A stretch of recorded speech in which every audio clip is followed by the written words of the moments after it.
Hello again, and welcome back to the Slow Flowers Podcast with Deborah Prinzing. This is episode 572. This is the weekly podcast about slow flowers and the people who grow and design with them. It's all about making a conscious choice, and I invite you to join the conversation and the creative community as we discuss the vital topics of saving our domestic flower farms and supporting a floral industry that relies on a safe, seasonal, and local supply of flowers and foliage. This show is brought to you by slowflowers.com, the free online directory to more than 850 florist shops and studios who design with local, seasonal, and sustainable flowers, and to the farms that grow those blooms.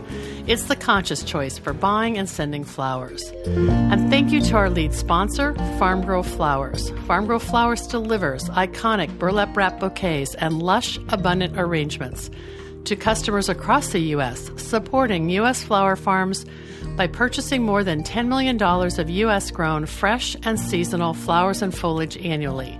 Discover more at farmgrowflowers.com. And thank you to the Seattle Wholesale Growers Market, a farmer-owned cooperative committed to providing the very best the Pacific Northwest has to offer in cut flowers, foliage, and plants. The Growers Market's mission is to foster a vibrant marketplace that sustains local flower farms and provides top-quality products and services to the local floral industry. Visit them at seattlewholesalegrowersmarket.com. Well, I'm thrilled today to welcome Joseph Massie back to the Slow Flowers podcast. I wanted to share the great news of the arrival of Joseph's first book, The Flower School, which has a great subtitle, The Principles and Pleasures of Good Flowers.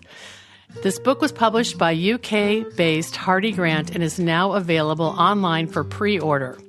And we have a beautiful copy for a giveaway, so stay tuned to the end of this show and learn how you can enter to win.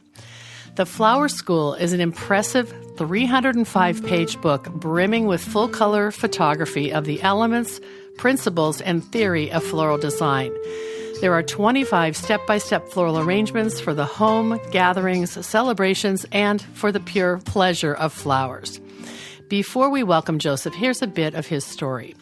Frequently referred to by the media as the floral artist of his generation, Joseph Massie is widely regarded as one of Europe's top floral artists. When he was just 14, Joseph desperately wanted a weekend job, and after successfully applying to the local flower stall, he began spending his weekends working there in his hometown of Liverpool, England. Perhaps to some it was an uncommon interest for a 14-year-old boy, but Joseph quickly found his vocation amongst the buckets of blossoms and buds. Taking steps to pursue his passion, Joseph self-funded his education and began to hone his practice and develop a creative ethos, participating in intense training sessions with top international designers and artists. To further build his artistic vocabulary, Joseph began to participate first in regional, followed by national floral design competitions. And at the age of 19, he won his first national design competition, the BFA Young Florist of the Year, in 2007. With a clutch of prestigious awards, Joseph turned his attentions to artistic endeavors, working across 10 countries on a wide variety of art projects, including botanical couture, sculptures, and installations. He has received 17 national and international awards, including 5 consecutive RHS Gold Medals and 4 Best in Show awards at the world-renowned RHS Chelsea Flower Show in London, the youngest person ever to achieve this feat. Joseph's work has been featured in the press, including The Times, The Independent, The Daily Mail, all British-based newspapers, and his work has been commissioned by international institutions and brands.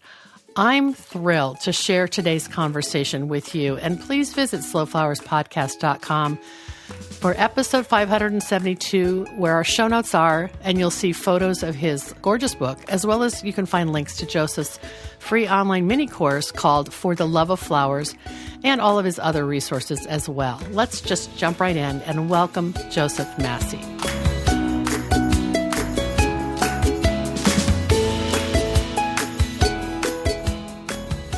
Hello, everybody. Welcome back to the Slow Flower Show with Deborah Prinzing. I am so excited today to welcome Joseph Massie. Joseph is coming to us from London, and we don't have video, but you're going to see some beautiful images that he's shared from his new book. Hi, Joseph. Hi, Deborah. How are you? Are you doing okay? I'm doing great. I'm having fond recall of our time together at the Whidbey Flower Workshop several years ago. Well, pre-COVID, so I think it was 2019 maybe, when Yeah. you were over in the US and we sat together and recorded our first interview of having you on the Slow Flowers podcast. Well, you Uh, know what? I was reminiscing about that just the other day because I was talking to my friend Toby, yes, who obviously, would be Flower Island, Flower Program, and all the rest of it. And I know she was talking about her book that's forthcoming, which is very exciting. yes, And we were talking about bits, and it made me reminisce of God, that wonderful time when everything just seemed to be a little bit easier in the world.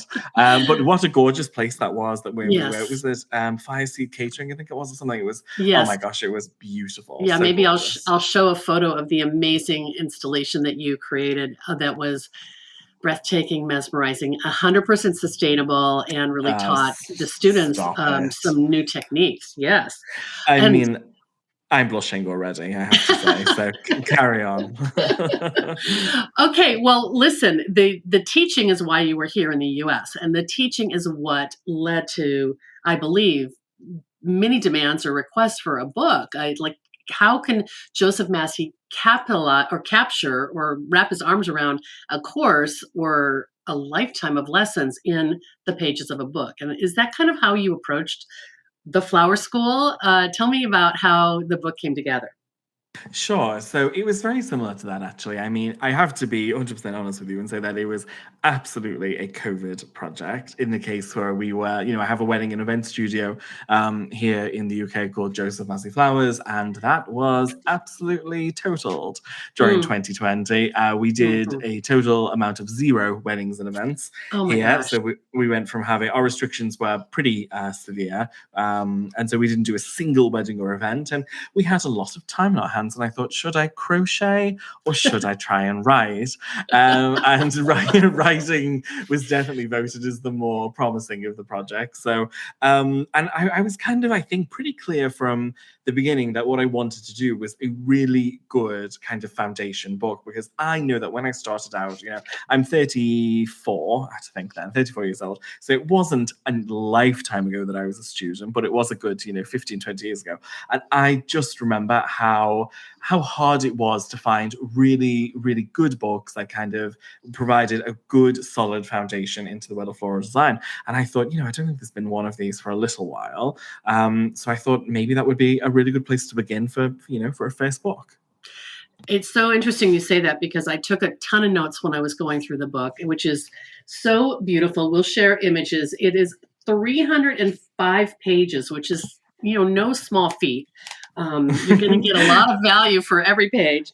But I wrote down this is the book Joseph's 14-year-old self wanted back in 2002.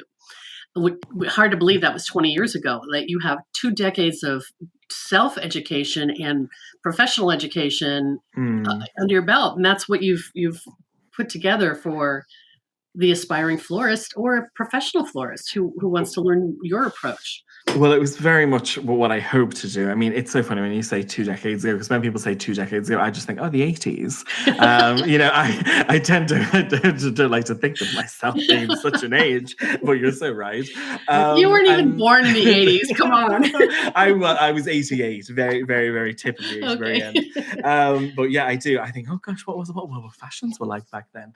Mm, But yeah, no, for me, it was very much something that I thought and I hoped would be a really good foundational book, just because I remember, what it was like being a student when I was, 16, 17, 18, when I was doing all my training.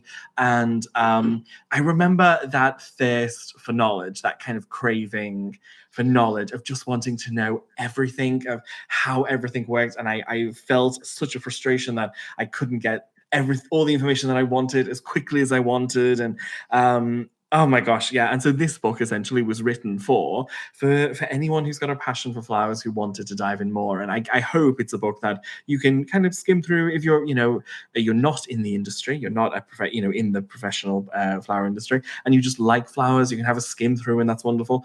And I also hope it provides a really good foundation for people who maybe are in the industry that Mm-hmm. want to learn a little bit more, or kind of want to see where their passion could take them.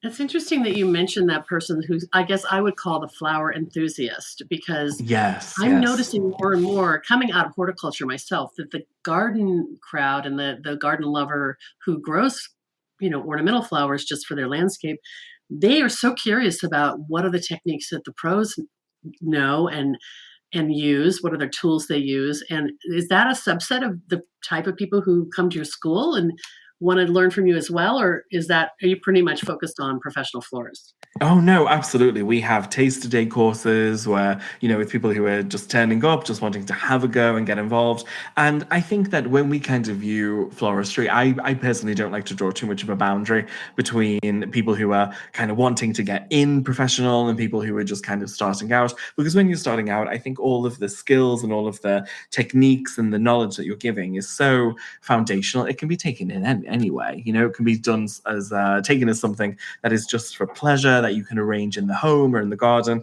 And equally, it can be something that you can kind of lay the bedrock for a Mm-hmm. wonderful kind of career to come. So I think it's important when you're learning anything. I always kind of say that be really kind with yourself and follow your passion as well. Because if you try it and you love it, do more of that. Don't kind of limit yourself, or try not to have too many preconceptions of where things will take you. I mean, that's what I say, Yeah. but do I do it myself? No, but I'll try, you But know. that's okay. Maybe your practices will become more habitual. But I do think, like, seeing the way you've organized this book, and I'll just show the table of contents so people can see what I'm talking about. The fundamentals, the elements and principles of floral design, the golden ratio, which yes, it needs its own chapter. Color theory, which also needs its own chapter. And then after you kind of lay the foundation of the Joseph Massie House of Flowers, then you go into all the rooms with the application of how you approach flowers at home, flowers to entertain. I love the title of this one, Flowers in Love and Flowers to Celebrate. And then, of course, you wrap it up with techniques and a glossary and resources. It's massive. Mm. And but I do think what you're saying is you need to know the fundamentals, because you need to know the why behind what you're trying to achieve as a designer. Is that kind of Oh, what you had to that is teach? it. That is nail on the head, Deborah. I mean, I find that so often in my classes that I've taught previously, that so many people want to know the how. They want to know, how do you make that? How do you do that? And that's fine, but I do kind of believe that the how will only get you so far. The how Mhm. allows you to mimic, it allows you to imitate, it allows you to put on something that looks like somebody else's, and that's fine. It's all good. But I think that the best kind of teaching comes from a teacher who is open to explaining the why as well. I mean, one of Yeah. my favorite tutors who, really changed my life was a tutor here in England called Ian Lloyd. He has numerous Chelsea medals to his name, head judge, really, incredible guy. Mm. And he said, when I was doing a lot of my training with him in my teenage years, I remember him saying to me, you should have a reason. Everything in the design should have a reason for being there. And if a student says to you, oh, like, why is this carnation here? Or why is this sunflower here? You can't just go, oh, because it's pretty. Or Mhm. because it looks so pretty. Like, that's such a non-answer. It really needs to be, oh, because it helps with the dominance, or it helps with the scale or the proportion. Because I feel that it's kind of like, if I teach someone the how of something, I'm giving them a fish for the day. If I teach them the why behind it, then they can make their own choices and go fishing for a lifetime. Like, they Yeah, can really take it further. it's the high school algebra equivalent of show your work. Like the Yes. teacher wants to know how you got to the answer. So that's what you're trying to encourage people to do. Absolutely. I just find it leads people, I also, to more confidence in themselves. They understand why they're doing it, not just mimicking the designer. And for me, it was so important to put those Mhm. 4 chapters at the start. I mean, Mhm. my publisher, to be fair, they didn't argue necessarily with me. I Mm-hmm. mean, maybe that's just a very dominating personality. We never know. But they were kind of very on board that I said, look, it really needs to have some foundational parts, which, let's be honest, are not the sexiest of things, theory sometimes, to talk about proportions and to talk about placements. I mean, Right. if people would far more just dive into a beautiful bouquet or a gorgeous arrangement or whatever it might be. And sometimes it can be a little bit dry to start going through the theory. But hopefully, if you do kind of, put the energy into that, you will reap the dividends for years to come, Yeah, I mean, just in terms of book design and what you've presented with very easy to understand, simple illustrations that show all of the principles and how the 358 proportions would appear in certain shapes and certain kind of forms. It's Mhm. it's really understandable, and Oh, thank yeah, you. I think it's Well, great.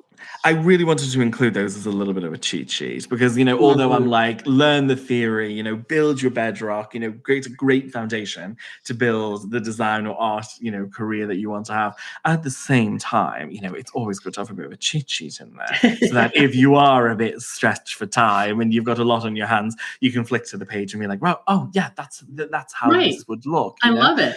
it's a nice way of doing it, and plus doing it in like sketches meant that I didn't have to create 26 different arrangements My with 26 God. different placements, which was originally the idea, and I said I don't quite think that will be happening. But yeah, no, that was really good fun to do, and I have to be honest, I hope the theory pages are some of the pages which people will enjoy the most if they kind of sit down and go through them, and it's certainly some of the pages that I've had the most response to and the most kind of praise for so far. Yeah, I mean, it's definitely like the heavy, hardworking part of the book. That then, if you get through that, then you can start having some fun and playing with color and playing with Mm. different flower designs. I did want to just ask you before we went on to talk about color theory. The last page of this section on elements and principles, you have a chart of showing the difference between classical floristry and contemporary floristry. Is Mhm. that kind of a concept that is, you know, permeating, British floral design, or is this more global? Like you're seeing this happen, among students around the world. We're trying to So, understand. yeah, so that's a really great question. So when I was starting out doing my own training, I was obviously in the UK, in Britain, and whenever I would go to Europe to train, whether that be Germany, France, anything, they would use a different design schema, the European design schema, which is what I've essentially taken to be is known as more nowadays, 10 odd years later, is known more as contemporary floral design, and that features far more 358. It features Hmm. multiple key placements as opposed to what we might call traditional floral design or classical floral design, which is, you think of a stately home and a big triangular an arrangement, which got one focal area right in the middle and, is a very clearly defined simple shape, etc., etc. It's a way to differentiate for the student, I think, between what has gone before and what the potential possibilities are in the future. Because when we look at classical floral design, it really is a little bit limiting. I mean, you can mix and Hmm. match your materials, you can grow your own, you can get gorgeous bits and pieces together, and that's wonderful. But all it will be is a replica of what has gone before, because the constraints within classical floral design are classical, and they're very, very Mm. difficult to interpret in a contemporary way. Whereas contemporary floral design, it allows you a million opportunities, a Mm. million possibilities. And so for me, it was very much, I put it this way, it was kind of like maybe I learned a language when I was in school, and then I went abroad, and I thought I knew the language, and I absolutely didn't. And I was like, "What is this? 358? How does this work?" And my teachers at the time were like, "It's a different language. It's a different way of looking at things, and it really does open the eyes to the possibility." And I did think to myself, "Is this super confusing? Should I just put in something really simple about classical floral design? You have one focal area, Bob is your uncle, there you are." And then I thought, no, what we should really do is, don't condemn the student to a lifetime of triangular arrangements. Let's open the door. Let's open the doors wide and open the mind. And, let's treat the student as if they are really passionate and want to learn everything about it. And that's why I included it. Oh, it's so simple, and yet it tells teaches a lot on one page where, the one on the classical, it says, this caught my eye. Larger blooms should be positioned toward the center of the arrangement. On contemporary, Mm-hmm. you say larger blooms should be positioned in the three key areas: dominant, contrasting, and subdominant. And like that really had a shift for me when I read it. I'm like, okay, that's what he means by contemporary. It's got more, I don't know, depth and dimension, and you're pushing the envelope to have a more interesting design because you're Yes. allowing these additional layers. It's additional possibilities. Mm-hmm. What it is. Instead of when we think of classical floral design, think of Downton Abbey, stately home, big Mm-hmm. gorgeous arrangement on the fireplace. Where would the longiflorum lilies be? Where would the roses be? They would be right in the center, the largest bloom directly in the center. But Mm-hmm. if we take that space, that mantle on that fireplace, and we put, look at that composition, there are literally probably, I don't know, 15 different ways that we could arrange those circular areas so it would be pleasing for the eye. And all it is really, 358, when it comes down to it, is a formula for beauty. It's a formula that enables the eye to move through a composition to enjoy the riches of it, really. Mm-hmm. I mean, gosh, this is book number 2. I should write this down. It's good stuff. I'm going to save the transcript for you, Joseph. Well, there we are. That's what I'm liking. Because it just enables the possibilities. And I think that's the most important thing. And I think when you're teaching anybody, it's such a responsibility. I take it very seriously anyway, that you want to kind of give the student everything you possibly can in, the day or the 2 days that you have with them. And I felt that I would be doing a disservice if I just said, oh, it's classical design only, kids, off we go. Because that's not how we do things here. No, and you're more excited about contemporary design in your work. So I love that you've carried that to the future generations. Well, I mean, I certainly try to. One thing I would say, one thing I didn't think about, but I would definitely bear in mind for book number 2, is when you create a book full of arrangements for beginners, essentially like, relatively easy products to start off, you definitely need some gorgeous, really, really sexy bits in the background, because when you're teaching simple things, Instagram doesn't quite blow up when you show them a simple vase or a simple composition as opposed to some more sexy, wild, kind of more, pushing the envelope stuff. But I only realized that about 2/3 of the way through. I thought, maybe we need some bigger things in here to get people a bit more excited. Okay, well, let's just pause here and say, and you do address this in the book, that you produced this under quarantine situation where you couldn't go out to clients' homes and photograph, and you were pretty much in a studio, right? It was. So about 95% of it was shot in my own studio. So we were talking backdrops, photographer with a mask on, me with a mask on, and nobody else. And it was, we started shooting the very beginning of 2021. So for us, we were just going through, I don't even know what variant it was. Was it Alpha or something back then? That was just taking over. We kind of thought we'd got, we're getting through this. Oh no, you quite don't, said COVID. Exactly, yeah. And so we really only had one location shoot, which came in about 2 weeks before we had to hand the book over. And that was just the reality of the situation. So I am a tad jealous when I look at some of my colleagues' books. I think, you had a model? How dare you?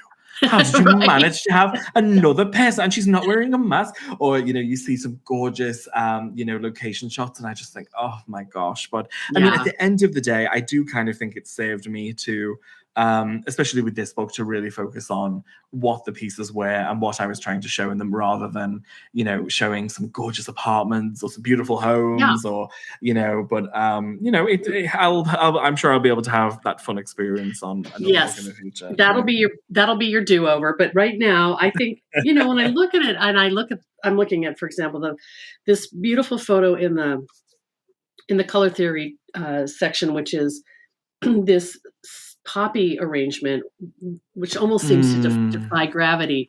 You're using a single flower, but you're showing, I think, color harmonies the way you selected, the adjacent colors to maybe the peach. Is that sort of, that's a pretty strong arrangement. It's okay that it's just, I guess, I didn't even want to say just, it's a monobotanical arrangement. Yeah, it is. And you know what? I have to say, I do love using monofloral compositions. They were grown, those gorgeous peony poppies were grown by a local grower, maybe, gosh, 20 minutes drive from my Mm, studio. mm. They were just perfection. And I remember the guy who grew them, John, he said they could fall apart at any minute. They could fall apart. And I was like, I'm totally aware, but I'm down to be dangerous, John. Give me the peony poppies and I'll see what I can do. And they were just exquisite. I thought, we Mm. have to do it. But I guess from an educational perspective, teaching monofloral or teaching solely with one color palette, or I often teach a lot in neutrals, in Mm. whites or ivories, or very very simple Mhm. colors. And I find sometimes that what I find really is, this is being very salacious, but I do find that color is kind of the easy, fun girl at the bar when it comes to the Yeah. principles and elements. She's the one that you can turn to for a good time very quickly, and it's colorful and it's in your face and it's bright and it's karaoke and it's there. And it can often be a way to disguise, dare I say it, Deborah, sloppier work. If you Mm. have a nice color palette, you can overlook placements, you can overlook, the patterns that are within a floral design and what someone's trying to achieve if you have a gorgeous color palette. So often I do limit the materials that I use. Bart Hassan, the Australian floral designer, is a master at this, using only Yes. greens, only whites. So it's very, Yes. very simple materials, because what that does, that process of reduction, it removes the noise, it removes the pretty, it removes that superficial layer of, oh, how pretty is that? Oh, how gorgeous is that? We all know it's gorgeous. We can all buy gorgeous flowers and arrange them. That's fine. What I'm interested in is making sure that the person in front of me understands what I'm trying to say with regards to, this is how you do this. This is how you create tension within the design. This is how we arrange the 3-5-8. This is how we create negative space within the composition. And if I'm using lots of pretty things and lots of colorful things, well, that's fine, but it doesn't really benefit anybody. I would much rather teach what is important in a way that communicates it as clearly and as simply as possible. That to me, that brings to mind the lesson that I've also heard from a lot of, I guess, artists, to say, if you photograph your work in black and white, you see more clearly, the lines or the proportions or the forms, Oh, or maybe where the yes. negative space is. And I guess that's sort of the equivalent of designing with just a single flower type. Oh, absolutely. I mean, you hit the nail on the head. That's absolutely true. Because the greatest power of flowers, and also their greatest weakness, is that they are so pretty. So you can pick Mm-hmm. up a bunch at a local bodega, supermarket, whatever, and automatically you have something pretty. And that's such a weakness and such a gift at the same time, because it's already beautiful. But if you want to dive deeper, you don't really need, a color harmony with 15 different steps. You don't need rare flowers. You don't need the most beautiful, gorgeous, most pretty things. I sometimes threatened some of my own students when I used to train people for world skills maker competitions, that I wasn't going to buy any flowers. We're just going to turn up with a load of different colored painted tennis balls on sticks and be like, this is what we're working with, because that's the core of what it's pattern, it's line, it's space. This is what we're working with. I don't care whether it's anything beautiful or anything. If you can understand that, you can understand tennis balls on sticks, you can understand anything. Wow. Yeah. Well, I don't even think that would be ugly. I think that would be really fantastic. It'd be like a sculpture. Oh my It would gosh. be really cool. Yeah. Well, okay. So we've got the foundation, and really, this first section isn't the longest, but it's the one that people need to dive in and spend the most time with. And then they can go through all of the kind of expressions of flowers that you've added in the subsequent chapters, with projects like the flowers for the home, and flowers to entertain and love and celebration. So how did you, I guess you had some tough choices, like what do you include and what you don't include. You must have had some specific approaches that you needed to teach, like the hand-tied bouquet or the arch, or the Mhm. the vignette. So break that down for us a little bit. How many of these projects are there in the design components? Sure. So there's 25 hands-on projects, and I felt a nice number to aim for, and it was also a number that we felt the book could hold Right. within, 300 something pages. And you have to, I have to say that when they said, oh, it's going to be 300 pages, it's going to be this by this, I didn't really understand what that looked like or what that felt like, Right. because I don't know what I'm doing, do I? So when someone says it's 100 pages, I think, fine, that's great. But it's only when you start to put it together, you start to realize that actually 300 pages isn't that much, and you have to kind of really limit what you do. So we had a list of everything that we wanted, and then we had a list of some ideas from a technical point of view that I really wanted to share, and then I had a list of ideas that I thought maybe the Joe public would like to see, things like a door wreath or things like that. And then I definitely wanted to include some bigger things and some smaller things. So I guess in a way I tried to balance it out, is what I'm saying, Deborah. Like, I'm not a genius by any stretch of the imagination. I didn't know what I was doing with this book at all. Next time I'll be forewarned, but this one, you faked it really well, Joseph. thank you. Yeah, That'll be on my superb. tombstone. Joseph Massie, he faked it well. No.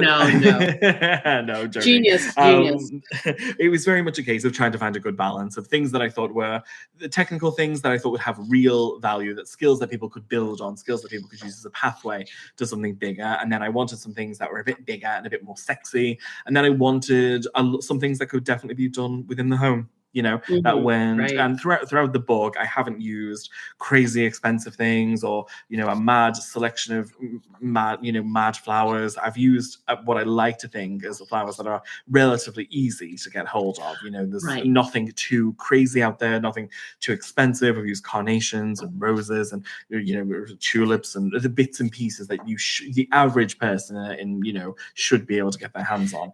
And it was that kind of balance, really, just thinking about what the reader would mostly benefit from. No, these designs are very accessible. Like, the bud vase idea or the pin holder idea. Like, that's something that even without mastering the 358, someone could try those techniques and practice over and over again and get better at it and get more confidence. And you're right. Your flower selections are also, some of them are unique and maybe a little bit harder to find, like, say, the fritillaria, but then you pair it with, some, flowering branch that's spirea or something that's, probably in everybody's garden. So I loved your selections. The other thing I noticed is that you really, on the project pages, they're beautiful, and there's not a lot of these hands holding tape kind of photos. Those are all in the back in the mechanics and techniques section, which also I think just circles back to, learn the techniques and apply them to multiple flowers. It doesn't have to just be the project I've just showed you.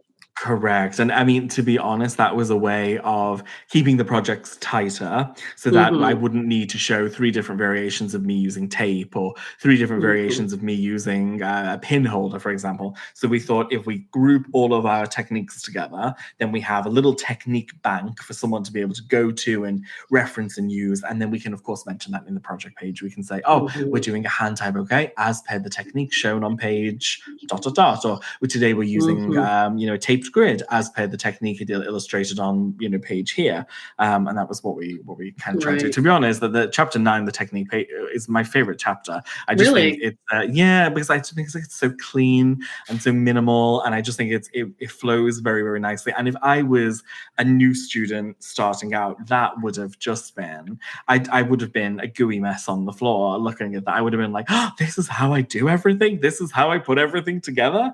It really would have given me a huge amount of value. So that was definitely one of my favorite. Yes, it really is. I mean, it's sort of like bookends, like the very important opening sections that really teach the principles and sort of the foundations, and then you end with the techniques and all the pretties in the middle. And I love that. Joseph, I think really, the way you mentioned, now that you're mentioning it, I'm looking at the techniques and they're all photographed straight down, like bird's eye view, and showing, exactly how you would hold or position or attach something. And it seems to me the most challenging thing to teach would be the spiral hand-tied bouquet. Do you find that that's often Oh my what gosh, yes, catches people. absolutely, because I think it's so difficult for people to grasp because when you're starting out, you just feel all fingers and thumbs, and it Hmm. feels very technical, and there's so many things you have to be aware of when you're creating it. Something that's three-dimensional. You're not just kind of arranging something, flat, flat lay or something like that. It's in your hands, and you have control of it, and you don't get as much perspective as you would like because this thing is on the end of your arm, so you can't often get it as far away from you as you need to take a look at it. It's something that, as with any technique, I think the more you do, the easier you will find it, and the more joy it will bring you. But in the start, my gosh, is it a challenge? But I did it with. I hopefully tried to do it in a clearer way as possible with some beautiful locally grown tulips. They were from a grower in the UK called Smith and Munson. I don't know if you're aware of them. They grow lilies and other bits and pieces, but their tulips are what they're famous for. And it was that was actually one of the first things we shot was Yeah. that, because it was in the spring. Yeah. But I think you're exactly right that that translates, those lessons translate in such a clean way with just white tulips. You didn't have multiple varieties. That would have just been a little distracting, I think. So Well, thank kudos. you, thank you. Yeah. Basically, what I'm trying to say, Deborah, is if you like it boring, come with me and I'll teach you the techniques. Oh No, no, I'm no, joking, no, no, no, no. This of is course. this But is this is really. I mean, there's nothing boring about the hanging installation. That is so brilliant. It's like this dried grass chandelier that, um, I mean, it's so contemporary, and everyone would want to recreate one. And I love that's in the oh, flowers thank to you. celebrate section. I think these are maybe some of your most ambitious in the book, like maybe a little advanced, Definitely. right? Yeah, definitely. Well, that's why we placed the chapter at the end. So hopefully no one would be absolutely terrified by the time they got to them and think, oh, I couldn't possibly. But I felt it was important to have some things that were not just, simpler arrangements or simpler compositions. I wanted to create designs that I think, were impressive and, had a wow factor to them, but also spoke to our culture, because that's kind of, I think that's where floristic design, where botanical, horticultural fits well. It's an expression of how we live and kind of how we go about our lives and how we go about celebrating them and other people in them. And, a design has to have a purpose. This is, one of the key definitions between art and design, isn't it? That it has a function, it has a Mm, reason for being there, hmm. whether it's for a party or to decorate a staircase for, I don't know, a photo shoot or someone's birthday or something. Like, it has to have a reason to exist. And I felt that some of these larger pieces would either intimidate people or they would, pose an exciting challenge for people to dive into. And that's kind of what I hope it did. Yeah, oh, I definitely agree. I think the stairway installation is another one where, and you just mentioned that too, where you peel back the layers and show people you can do this. This is just how I break it down, Hmm. and I noticed that in both the stairway piece and then the arch that you designed, you are using the sustainable foam product, which I don't know if it's a brand name or not. We see it in the U.S. as AgriWool. I don't know if that's what your Same. product. Okay, Yeah, same here. so, what's your experience with that? Has that become something that your students are always asking for, or have you been kind of So bringing them along? we don't teach with traditional floral foams at Okay. all. So if you come to my school, if you do an online class with me, if you're in my membership, we don't use traditional floral foams at all. Simply because there are better ways of doing things, kinder ways of doing Hmm. things, more Hmm. responsible ways of doing things. So it wasn't even, to be honest, Deborah, it wasn't even a conversation in the book of, oh, should we use traditional floral? It was never a debate. I had to kind of educate my publisher on that, because they said, I think one of the editors was like, oh, are you using the O word? And I said no. Yes. I said we're not. We're using this instead. I said, but the foam projects that we've used using the Agrawall, I think is, what Hmm. was it, 3 projects throughout the book? I think it Yes. is Yeah. something like that. 3 out of 25. I've tried to show chicken wire and tape and moss parcels and other a ton of other different things. that show how you can work with flowers instead of it. So for me, I like to be as responsible as possible, sustainable as we can be. I run a business, of course, but I mean, that just puts, I think, a great responsibility on me to be as sustainable as possible. So you won't find in any of my teaching, any of my classes, you won't find any kind of traditional floral foams. Yeah, that's interesting. I think I think a lot of people are afraid to push the envelope a little bit on new products. And this is a great primer for, okay, this is how I apply it and how I work with it. And I'm excited to try some of these. I don't have a staircase quite as curvy as yours, but I have one. So well, neither do I. I have to say that is not my house in that picture. Let's just be honest.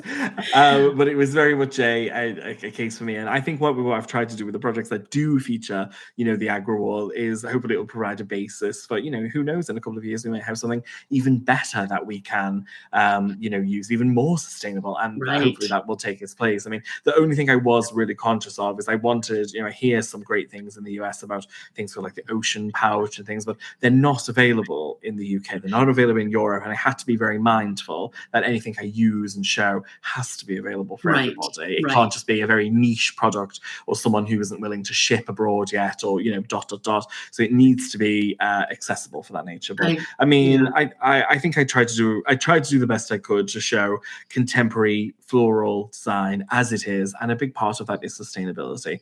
So I don't harp on about it. I'm not, because I'm not the best at it, frankly. There's other people who are far better at that than I am. Toby, our mutual friend, is a fine example of someone who is far more educated than I am about sustainability and how to incorporate it. But I tried to definitely mention an idea to it throughout the book because I think it's important. I love it. I want to just say that you have 20 of your favorite blooms in the flower glossary, which is, I don't know how you could control yourself in limiting to just 20, but it's kind of a nice, it references back to a lot of the images earlier in the book. So it kind of gives people a little bit more detail about, seasonality and vase life, and it's really lovely. So I could write a book purely on that glossary. I really could, because I actually really enjoyed that, about taking one flower and sharing all the bits and pieces of it, and how you can use it. I found it was quite limiting to have to keep it to a paragraph or two, but I think that could be a book by itself. How florists use flowers, because I just think there's so much to share on that, for sure. Even down to your particularly favorite cultivars, and I loved it. It's great. And thank you for mentioning the Slow Flowers organization in the reference section. I was like, oh, thank you, Joseph. That's really lovely. And you listed under US resources, you listed some of your pals, and I was happy to be in there. So thank you. Oh, well, it's absolutely true. And I think at the same time, when you're given the chance to kind of show a spotlight on great resources, it's true, because, the more that I can share, the less people harass me for the information. So, put it all in the book. That's what I say. Okay. So listen, before we wrap up, I do want to talk about the best ways that listeners can plug into if they don't live in the UK and they can't travel to your school, how can they plug into learning more from you through your online resources? We'll put the links in our show notes too. Sure thing. So let me start off with all the free goodness that I have, because I am a firm believer. Like, I don't know if you don't necessarily know my background, but I'm from quite a deprived part of the UK, and I grew up in a town called Highton, and my district is Knowsley, which is the second most deprived area in the UK. It came last for GCSE results, which is our kind of like high school exam results in the UK. It is a pretty, what it was when, maybe it's slightly better now, but it was a pretty dark place when I grew up there. And I know that when you're starting out, you don't necessarily have a trust fund or something similar. So a big part of what I try and do is to offer as much educational resources as we can for free. So we have a blog called the Cultivate blog, which you can find at josephmassie.com. And now that I am being unshackled from the million weddings that I have had under my belt with COVID and playing COVID catch up, because unlike you guys, of course, we had really strong restrictions. So we for 18 months, we didn't do a wedding and event. We were legally allowed to do them in July 2020.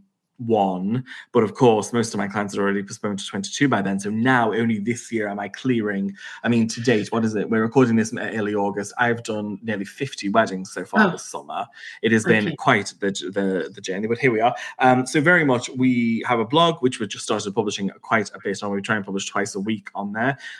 We have a podcast called Flowers After Hours, which is far more camp and fun. And I have to. Yes, I have to add that for people to listen to. It's a bit of a hoot. So we stopped earlier in the spring because my schedule started going a little crazy. So we're starting that up again next month, and we have a very special guest for our first episode, which is very exciting.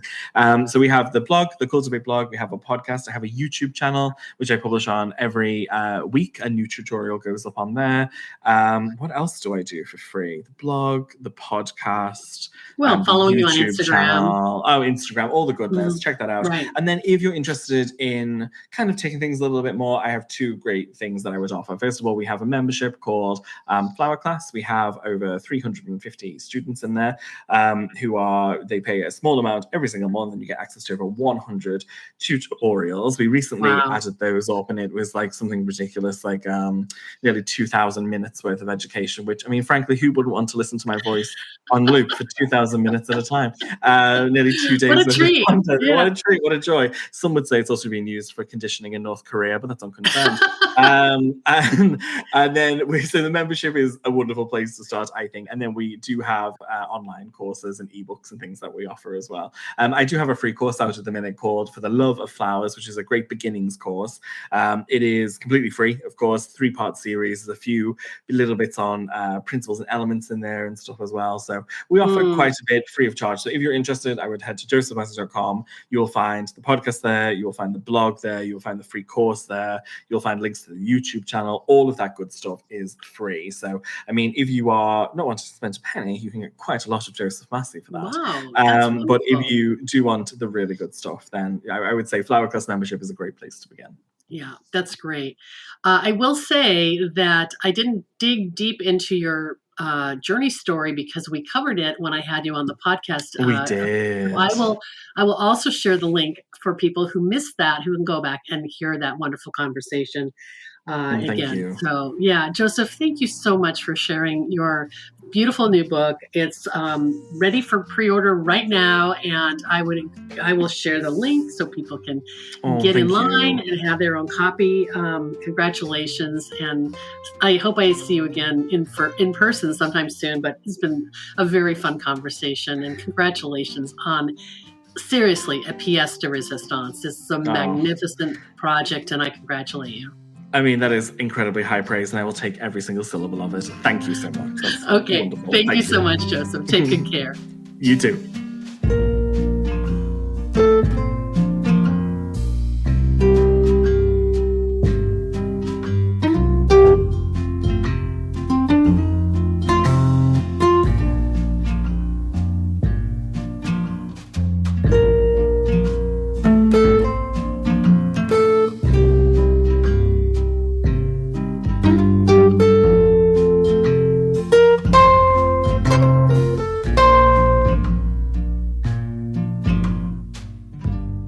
Thanks so much for joining me today. That was an inspiring conversation, and I hope you were just as enchanted by Joseph's story and his love of floral design as I was. Please check out our show notes at slowflowerspodcast.com for episode 572 to see a number of interior spreads of the Flower School and to find links for ordering your own copy. As Joseph and I discussed, this book reflects his true passion to share his knowledge, to encourage and inspire absolutely anyone who wants to work with flowers to be able to do so and to do it well. He wants everyone, professionals and flower enthusiasts alike, to be empowered by the learning process of skills, techniques, and principles for a strong floral design foundation. I couldn't agree more. By the way, as I mentioned, Joseph was a guest on a past episode of this podcast. It was episode 346, which aired April of 2018. After we taught together at Toby Nelson's Whidbey Island workshop in Washington State. If you want to hear more about Joseph's fascinating journey to flowers, you can listen to that conversation, and I'll share the link in today's show notes. And if you'd like to enter our random drawing to win your own copy of Joseph Massie's new book, The Flower School, check out our Instagram promotion at Slow Flower Society. We will tell you the rules there, and we'll accept entries through Saturday, August 27th at midnight Pacific time, and announce the winner of the drawing in the following week's podcast episode. Our next sponsor thanks goes to the Association of Specialty Cut Flower Growers. Formed in 1988, ASCFG was created to educate, unite, and support commercial cut flower growers. Its mission is to help growers produce high-quality floral material and to foster and promote the local availability of that product. Learn more at ascfg.org.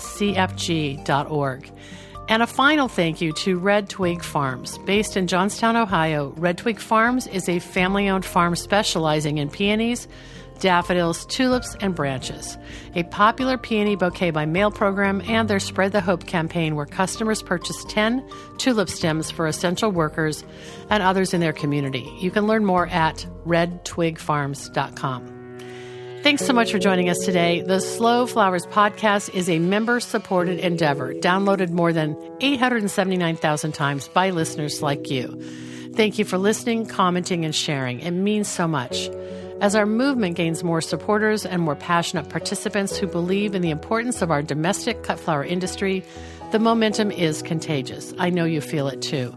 If you're new to our weekly show or our long-running podcast, check out all of our resources at slowflowersociety.com and consider making a donation to sustain Slow Flowers' ongoing advocacy, education, and outreach activities. You can find the donate button at slowflowerspodcast.com. I'm Deborah Prinzing, host and producer of The Slow Flowers Show and The Slow Flowers Podcast. The Slow Flowers Podcast is engineered and edited by Andrew Brenlin. The content and opinions expressed here are either mine alone or those of my guests alone, independent of any podcast sponsor or other person, company, or organization. Next week, you're invited to join me in putting more slow flowers on the table, one stem, one vase at a time. I look forward to seeing you then.